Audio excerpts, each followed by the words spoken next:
Subjects for general Los conference. temas de los discursos de la conferencia general no son asignados, al menos no por autoridades terrenales, sino por las impresiones del Espíritu. Las inquietudes terrenales que todos tenemos nos sugieren muchos temas. Pero al igual que Jesús no enseñó cómo superar las dificultades ni la opresión política de su época, Él inspira a sus siervos modernos a que hablen acerca de lo que sus seguidores podemos hacer para reformar nuestra vida personal a fin de prepararnos para regresar a nuestro hogar celestial. En este fin de semana de Pascua he sentido la impresión de hablarles en cuanto a las bellas enseñanzas de una de las parábolas de Jesús. La parábola del sembrador es una de las pocas parábolas que se encuentran en los 3 evangelios sinópticos. Además, pertenece a un grupo aún más reducido de parábolas que Jesús explicó a sus discípulos.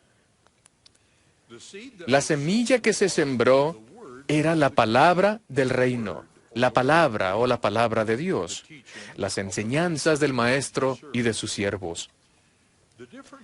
Los diferentes tipos de terreno donde cayeron las semillas representan las maneras diferentes en que las personas recibimos y obedecemos dichas enseñanzas. Así, las semillas que cayeron junto al camino no han alcanzado el terreno mortal donde pueden crecer. Son como las enseñanzas que caen en un corazón endurecido o sin preparación. No diré nada más en cuanto a ellas. Mi mensaje concierne a aquellos que nos hemos comprometido a ser seguidores de Cristo. ¿Qué hacemos con las enseñanzas del Salvador en nuestra vida? La parábola del sembrador nos advierte de las circunstancias y actitudes que podrían impedir que cualquiera que haya recibido la semilla del Evangelio produzca una buena cosecha. Algunos, por ejemplo, cayeron sobre pedregales, donde no había mucha tierra, y brotó pronto, porque la tierra no era profunda. Pero cuando salió el sol se quemó, y por cuanto no tenía raíz, se secó. Jesús explicó que esto describe a los que, cuando han oído la palabra, enseguida la toman con gozo. Pero como no tienen raíz en sí, cuando viene la tribulación o la persecución por causa de la palabra, enseguida se ofenden. ¿Qué hace que los que escuchan la palabra no tengan raíz en sí? Esta es la circunstancia de los nuevos miembros, que solo están convertidos a los misioneros, o a las muchas y atractivas características de la iglesia, o a distintos beneficios de ser miembros de la iglesia. Al no estar arraigados en la palabra, cuando llega la oposición se secan y se marchitan. Incluso quienes se han criado en la iglesia, miembros desde hace mucho tiempo, pueden llegar a deslizarse hacia una situación en la que no tienen raíz en sí mismos. He conocido a algunos de ellos, miembros cuya conversión al Evangelio de Jesucristo no es firme ni duradera.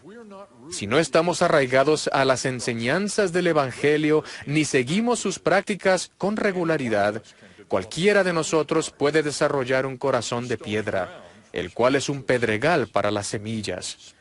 El alimento espiritual es necesario para la supervivencia espiritual, especialmente en un mundo que se está alejando de la creencia en Dios y de los términos absolutos de lo bueno y lo malo. En una era dominada por el Internet, el cual amplifica mensajes que amenazan la fe, debemos exponernos más frecuentemente a la verdad espiritual, con el fin de fortalecer nuestra fe y permanecer arraigados en el Evangelio. Jóvenes, si esta enseñanza les resulta demasiado general, aquí tienen un ejemplo específico.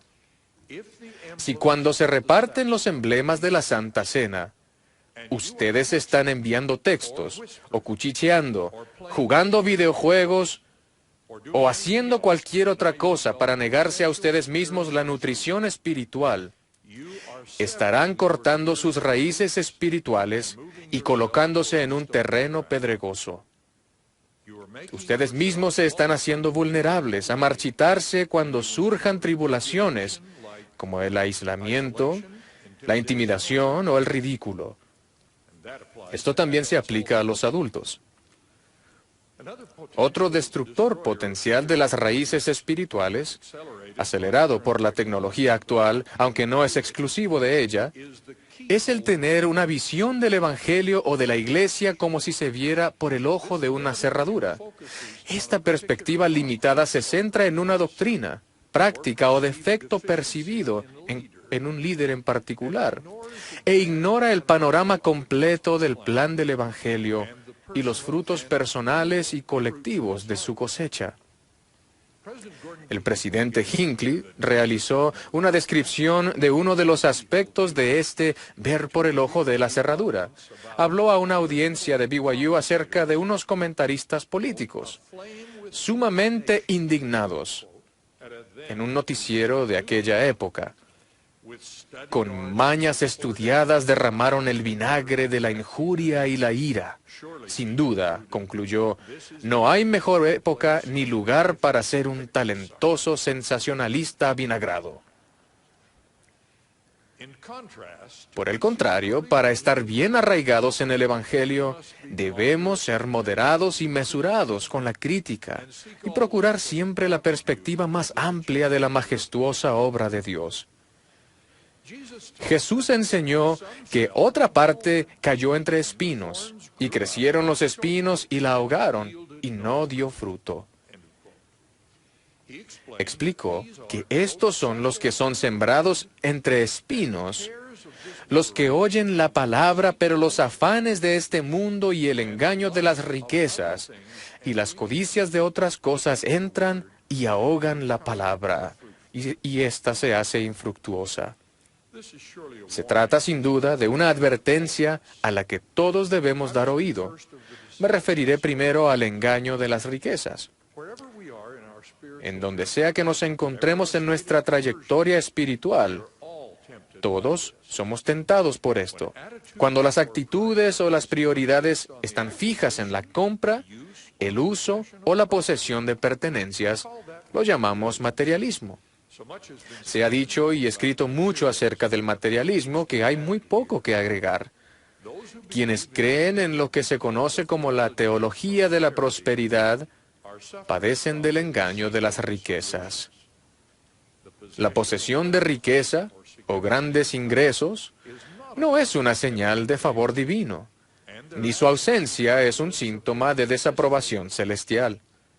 Cuando Jesús le dijo a un seguidor fiel que podía heredar la vida eterna si tan solo daba a los pobres todo lo que poseía, no estaba indicando que la posesión de riquezas era algo malo, sino la actitud de su seguidor hacia éstas.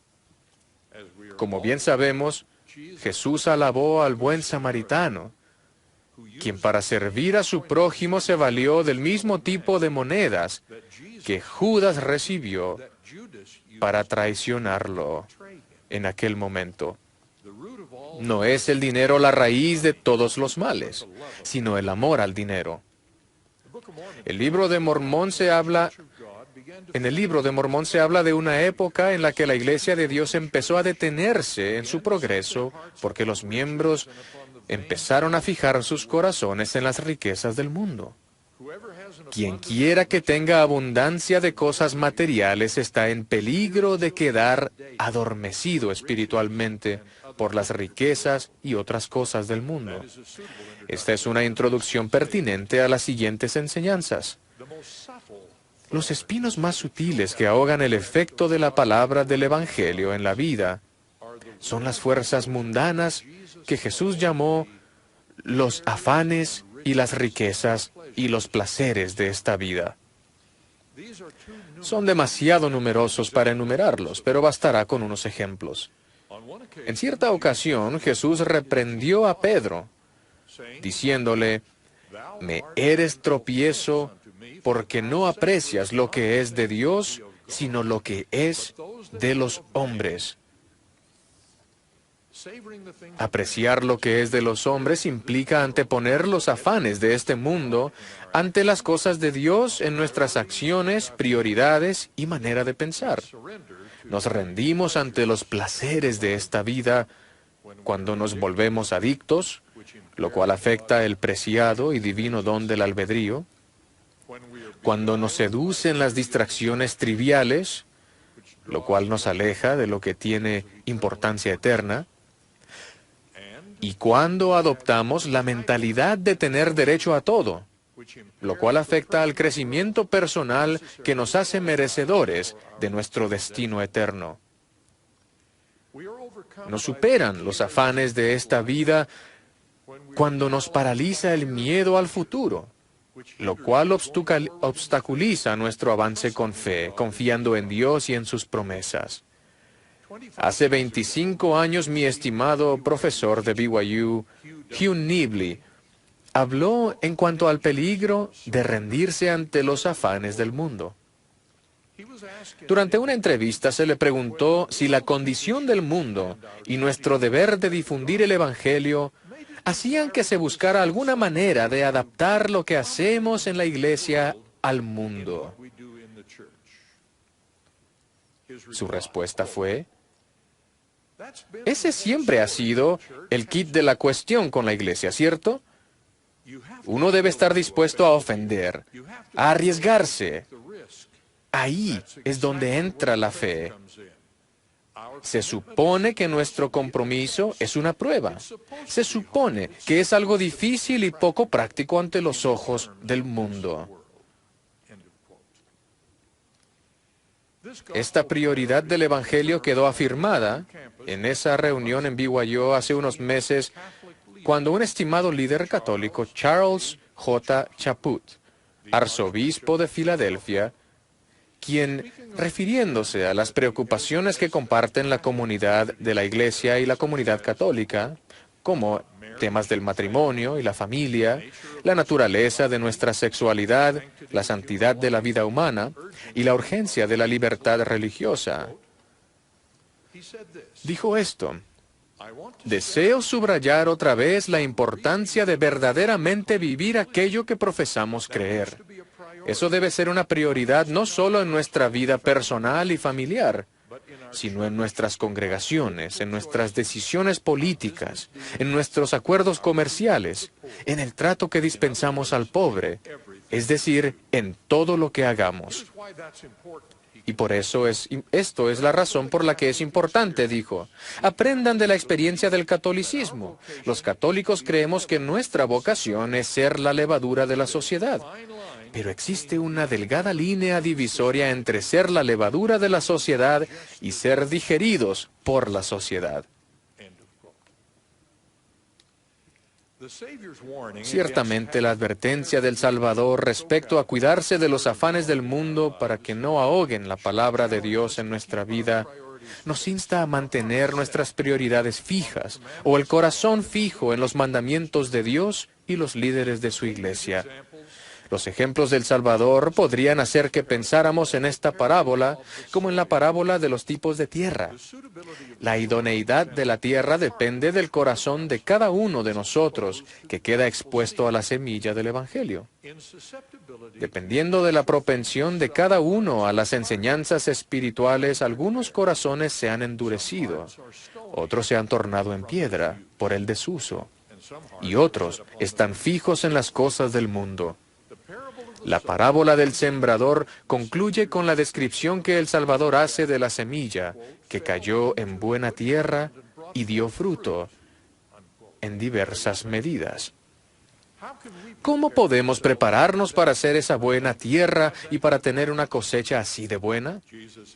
Jesús explicó que la buena tierra son los que con corazón bueno y recto retienen la palabra oída y dan fruto con paciencia. Tenemos la semilla de la palabra del Evangelio. Depende de cada uno de nosotros el establecer prioridades y el hacer aquello que cause que nuestra tierra sea buena.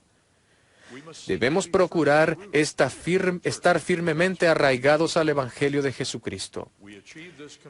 Logramos esta conversión orando, leyendo las Escrituras, sirviendo y participando de la Santa Cena con regularidad para tener su Espíritu con nosotros. También debemos procurar ese gran cambio de corazón, el cual reemplaza los malos deseos y las preocupaciones egoístas con el amor de Dios y el deseo de servirlo a Él y a sus hijos. Testifico de la verdad de estas cosas, y testifico de nuestro Salvador Jesucristo, cuyas enseñanzas indican el camino y cuya expiación lo hace todo posible. En el nombre de Jesucristo. Amén. Esto también se aplica a los adultos. Otro destructor potencial de las raíces espirituales, acelerado por la tecnología actual, aunque no es exclusivo de ella, es el tener una visión del Evangelio o de la Iglesia como si se viera por el ojo de una cerradura.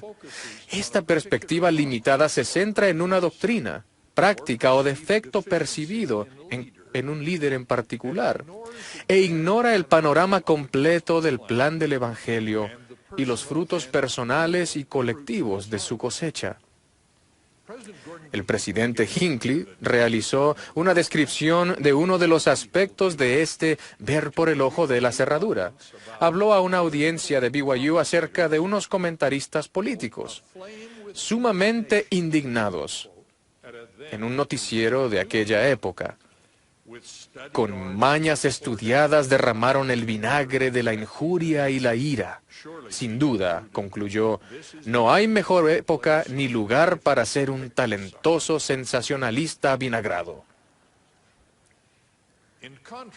Por el contrario, para estar bien arraigados en el Evangelio, debemos ser moderados y mesurados con la crítica y procurar siempre la perspectiva más amplia de la majestuosa obra de Dios. Jesús enseñó que otra parte cayó entre espinos, y crecieron los espinos y la ahogaron, y no dio fruto. Explicó que estos son los que son sembrados entre espinos, los que oyen la palabra, pero los afanes de este mundo y el engaño de las riquezas y las codicias de otras cosas entran y ahogan la palabra, y ésta se hace infructuosa. Se trata sin duda de una advertencia a la que todos debemos dar oído. Me referiré primero al engaño de las riquezas. En donde sea que nos encontremos en nuestra trayectoria espiritual, todos somos tentados por esto. Cuando las actitudes o las prioridades están fijas en la compra, el uso o la posesión de pertenencias, lo llamamos materialismo. Se ha dicho y escrito mucho acerca del materialismo que hay muy poco que agregar. Quienes creen en lo que se conoce como la teología de la prosperidad padecen del engaño de las riquezas. La posesión de riqueza o grandes ingresos no es una señal de favor divino, ni su ausencia es un síntoma de desaprobación celestial. Cuando Jesús le dijo a un seguidor fiel que podía heredar la vida eterna si tan solo daba a los pobres todo lo que poseía, no estaba indicando que la posesión de riquezas era algo malo, sino la actitud de su seguidor hacia éstas. Como bien sabemos, Jesús alabó al buen samaritano, quien para servir a su prójimo se valió del mismo tipo de monedas que Judas recibió para traicionarlo en aquel momento. No es el dinero la raíz de todos los males, sino el amor al dinero. En el libro de Mormón se habla de una época en la que la Iglesia de Dios empezó a detenerse en su progreso porque los miembros empezaron a fijar sus corazones en las riquezas del mundo. Quien quiera que tenga abundancia de cosas materiales está en peligro de quedar adormecido espiritualmente por las riquezas y otras cosas del mundo. Esta es una introducción pertinente a las siguientes enseñanzas. Los espinos más sutiles que ahogan el efecto de la palabra del Evangelio en la vida son las fuerzas mundanas que Jesús llamó los afanes y las riquezas y los placeres de esta vida.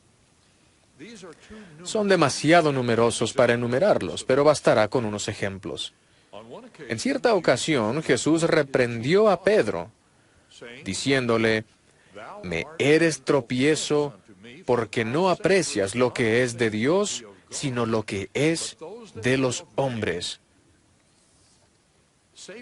Apreciar lo que es de los hombres implica anteponer los afanes de este mundo ante las cosas de Dios en nuestras acciones, prioridades y manera de pensar. Nos rendimos ante los placeres de esta vida cuando nos volvemos adictos, lo cual afecta el preciado y divino don del albedrío, cuando nos seducen las distracciones triviales, lo cual nos aleja de lo que tiene importancia eterna.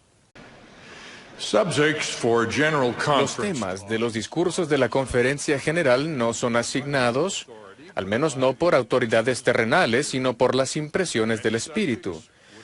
Las inquietudes terrenales que todos tenemos nos sugieren muchos temas. Pero al igual que Jesús no enseñó cómo superar las dificultades ni la opresión política de su época, Él inspira a sus siervos modernos a que hablen acerca de lo que sus seguidores podemos hacer para reformar nuestra vida personal a fin de prepararnos para regresar a nuestro hogar celestial.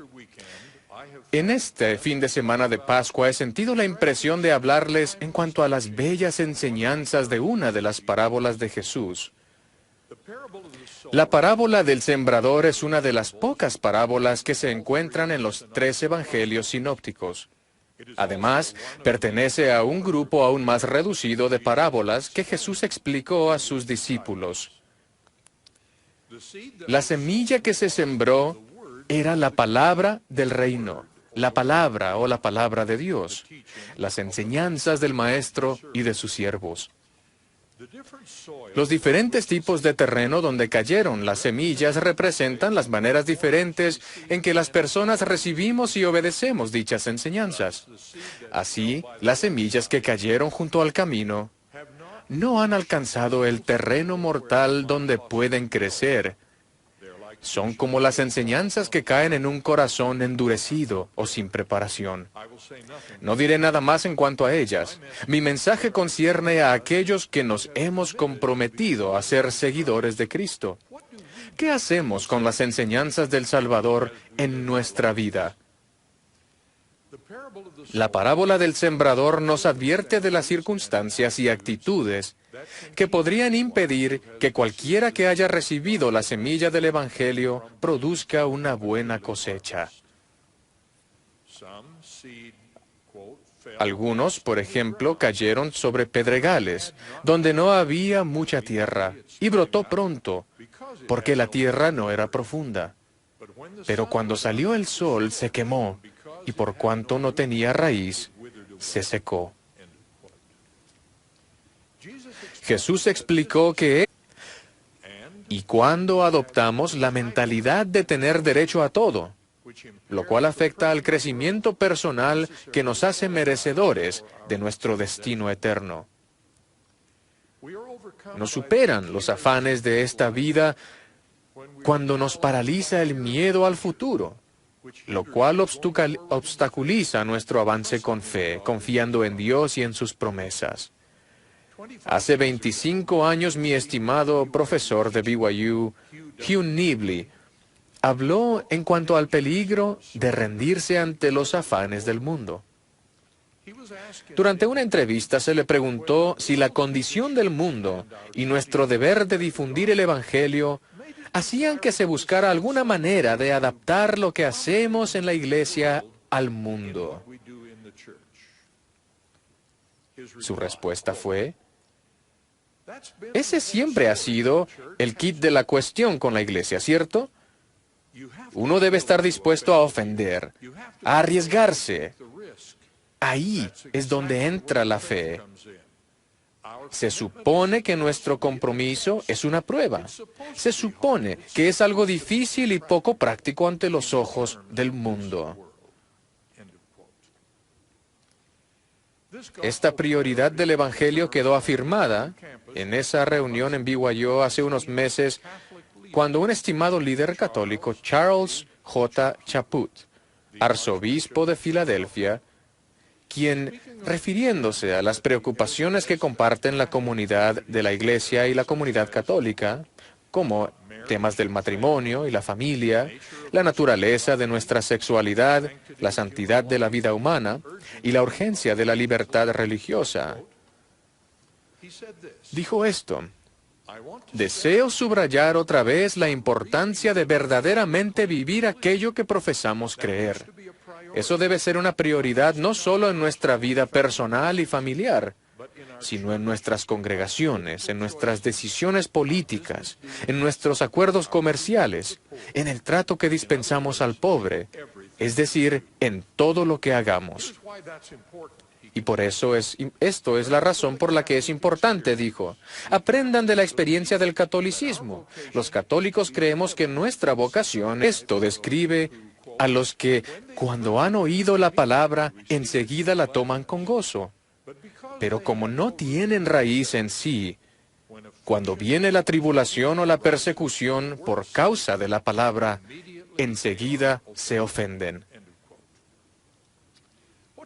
¿Qué hace que los que escuchan la palabra no tengan raíz en sí? Esta es la circunstancia de los nuevos miembros, que solo están convertidos a los misioneros, o a las muchas y atractivas características de la Iglesia, o a distintos beneficios de ser miembros de la Iglesia. Al no estar arraigados en la palabra, cuando llega la oposición se secan y se marchitan. Incluso quienes se han criado en la Iglesia, miembros desde hace mucho tiempo, pueden llegar a deslizarse hacia una situación en la que no tienen raíz en sí mismos. He conocido a algunos de ellos, miembros cuya conversión al Evangelio de Jesucristo no es firme ni duradera. Si no estamos arraigados a las enseñanzas del Evangelio ni seguimos sus prácticas con regularidad, cualquiera de nosotros puede desarrollar un corazón de piedra, el cual es un pedregal para las semillas. El alimento espiritual es necesario para la supervivencia espiritual, especialmente en un mundo que se está alejando de la creencia en Dios y de los términos absolutos de lo bueno y lo malo. En una era dominada por el Internet, el cual amplifica mensajes que amenazan la fe, debemos exponernos más frecuentemente a la verdad espiritual, con el fin de fortalecer nuestra fe y permanecer arraigados en el Evangelio. Jóvenes, si esta enseñanza les resulta demasiado general, aquí tienen un ejemplo específico. Si cuando se reparten los emblemas de la Santa Cena, ustedes están enviando textos, o cuchicheando, jugando videojuegos, o haciendo cualquier otra cosa para negarse a ustedes mismos la nutrición espiritual, estarán cortando sus raíces espirituales y colocándose en un terreno pedregoso. Ustedes mismos se están haciendo vulnerables a marchitarse cuando surjan tribulaciones, como el aislamiento, la intimidación o el ridículo.